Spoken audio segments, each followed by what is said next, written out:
Hello, everyone, and welcome back to Cyrus Webb Presents live in Fayetteville, North Carolina. So glad you all could join us on the simulcast on Facebook, LinkedIn, YouTube, and on X. Going to bring in our friends over on Instagram so they can be a part of our conversation. And last but certainly not least, going to connect with our friends over on Amazon Live. And for the very first time, I'm sitting down live and in person with my friend, Dr. Norma McLauchlin. I'm so excited to have her on with us. It's her first live interview of 2025 in person as well. And we're now live on the Amazon Live platform with Cyrus Webb Presents. If you guys are new to us on Amazon, welcome. Make sure you guys hit that follow button either here in this corner or down below. You also will see some, and I must admit, because she's been releasing a book almost every other day. So you can see some of the books by Dr. Norma McLauchlin there. We're going to talk to her about a very busy 2025, what it's been like for her to not only to be able to share her love of storytelling, but also teaching life lessons as well. If you guys are not following her, we'll let you know how to do that. Dr. Norma, thank you so much for the time. Oh, thank you, Cyrus. Thank you for having me. You know, it's been a long time. I've had a long year. So it's an honor to be my first live interview with you. Well, it's my honor as well. I love exclusives, so I appreciate I appreciate that. Dr. Norma, let me first say hello to you, Rosa Maria, over there on IG. Let me first say what an honor it was for me. I got a chance to be a part of a teacher appreciation event today for those joining us live with your teachers here at the Academy. What has it been like for you to see not only what you've been able to do in literature with your books, but also in your academy and being able to inspire and uplift so many young people?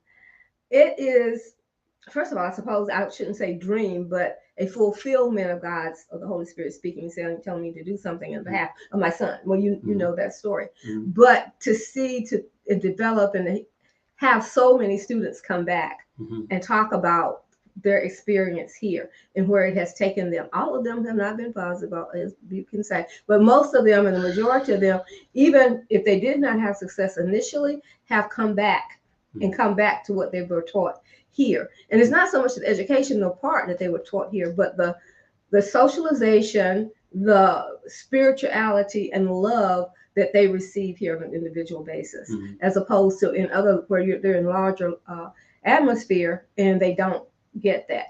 We try to instill love. We try to instill places in their hearts where they did not have that experience before. Things may not have been as good for them in a different environment. So having that, we have alumni now who have their children here. We have a multitude of people who are coming in as we grow throughout the last 25 years who are being very responsive. Yeah. Which fulfills my heart. Yeah, and that's why I wanted to make sure I brought that part up before we got into the books, Dr. Norma, because you're an individual who's unique in that you've been able to not only have work that you enjoy and are fulfilled by, but is having such an impact. And I have just some of the books I brought with me from Mississippi, and I mean some, because there's a lot more than what you guys see here. Talk to us about that. When you first started writing, could you have imagined that one, you would have written books for so many different age groups, but also that you would be able to inspire people literally around the world through words that you wrote? That's amazing because I just had that thought. Because my first book that I wrote, the first, I guess, novel, which was an anthology, was with my friends, who I call my we're G-Bonds, but anyway. But anyway, we wrote that together. That was, and so that was a different age group, probably my older age group at this point. But then when I come back today, we've come full circle because I'm back with doing children's books. I had not done those in the past.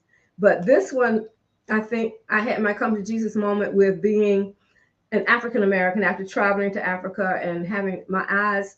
I mean, I know I was Black. I knew the background of being Black because, I went to the white high school, integrated white school for 4 years. That's a different story. But at this point in my life, after the experience that I had with my life in January, I felt that, of course, what am I supposed to do? Why was I left here? What am I supposed to do? But one of those things was to ensure that these kids know who they are. It came as, I don't know, I'm always have visions, but the vision was that these kids don't know who they are because we haven't taught them who they are. And so responsibility is to let them know who they are. Once they do that, then they will be a better to society because they know that they have something. to offer, because if they know the history of America and making America great again, we were the ones who made it great to start with. That without blacks or African Americans or the people from Africa, then America would not be where it is now. Yeah. And so that's the part that I'm trying to. Yeah, and I want to say to you personally, in person, and say to our audience, I have learned so much, Dr. Norma, through your books. And it goes to a point that I think is important for all of our audience to realize. I think, and this is not a political thing.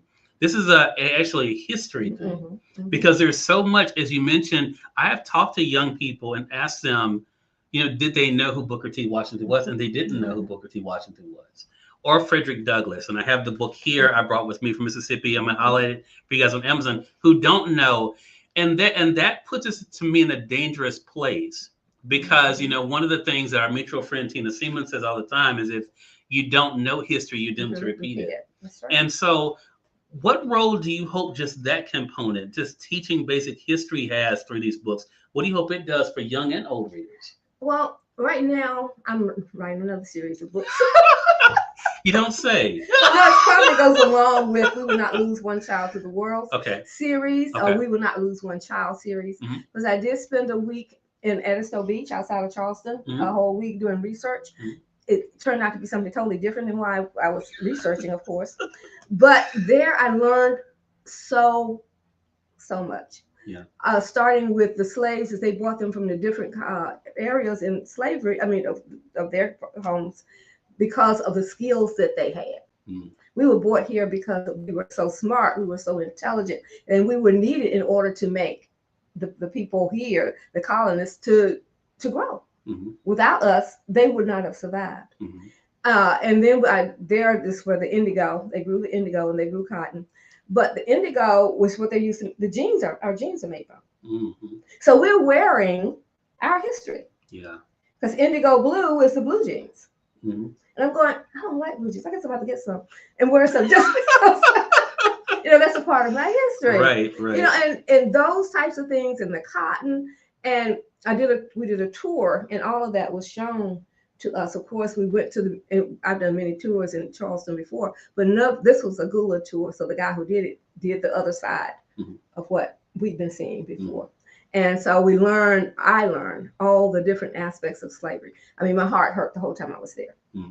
To see the hanging blocks in front of the churches, and to see, the bells and the steeples and where they were looking out. And it's just so much that you have to say, okay, I need to do better myself.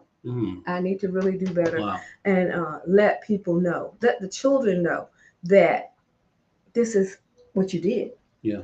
You are the history. You are the America through Africa, because it had not been for you and your ancestors, there would not be an America. Yeah. I tell people, and people are surprised that, I turned 50 this year, and I tell people I'm literally just one generation away from integration. That's right. Because my mother went to the school I graduated from was a segregated school. When my mother went there, and my mother picked cotton. I'm literally one generation from, and she didn't do it for fun, y'all. No, you can jump out the car and go, look, like I did my son.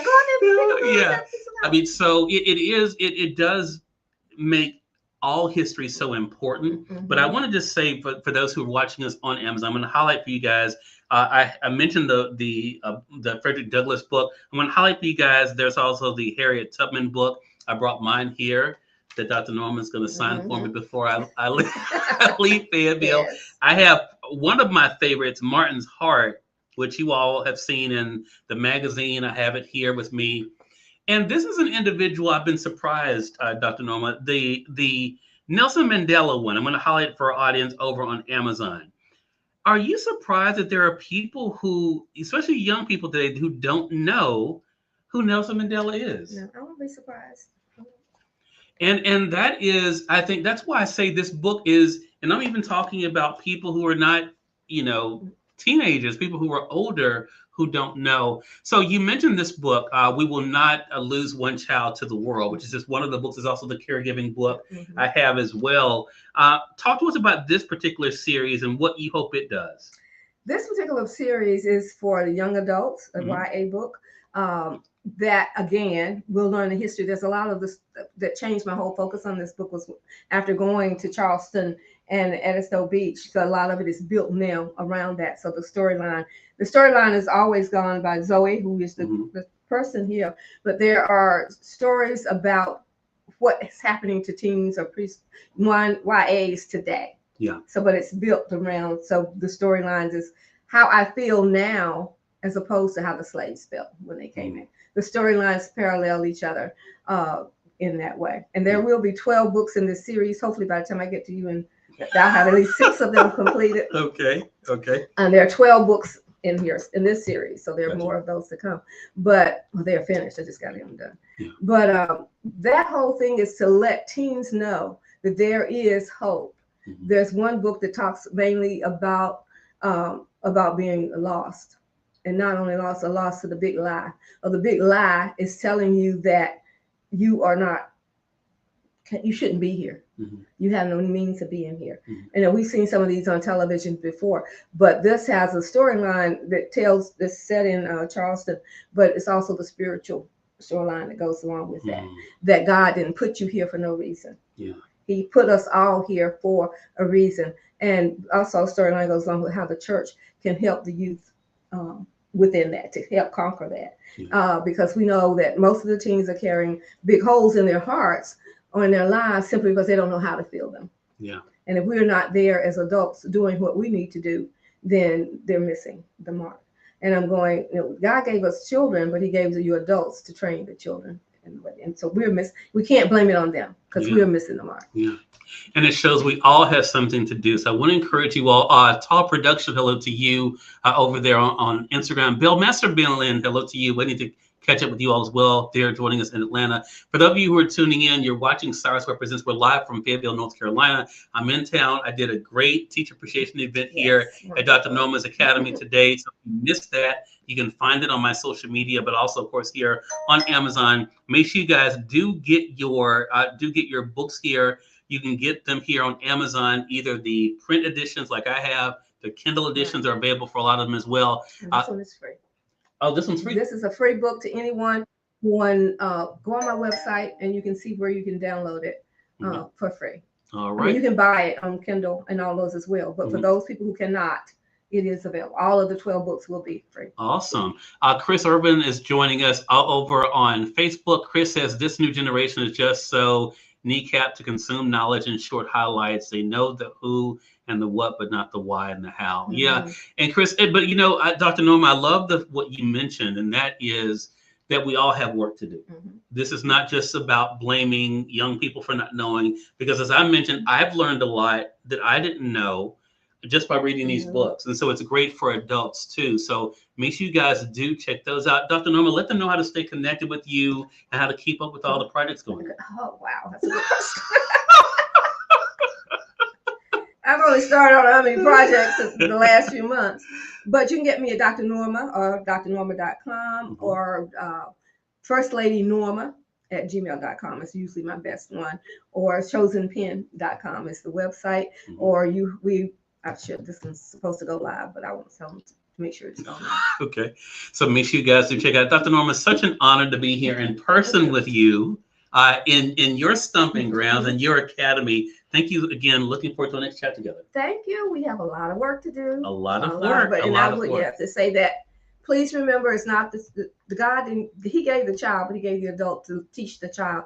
So it's our responsibility to make sure that we do not lose one. There we go. There we go. So you all keep that in mind. And thank you all so much for being with us. Until next time, you all make it a great one. We'll talk to you soon. Take care.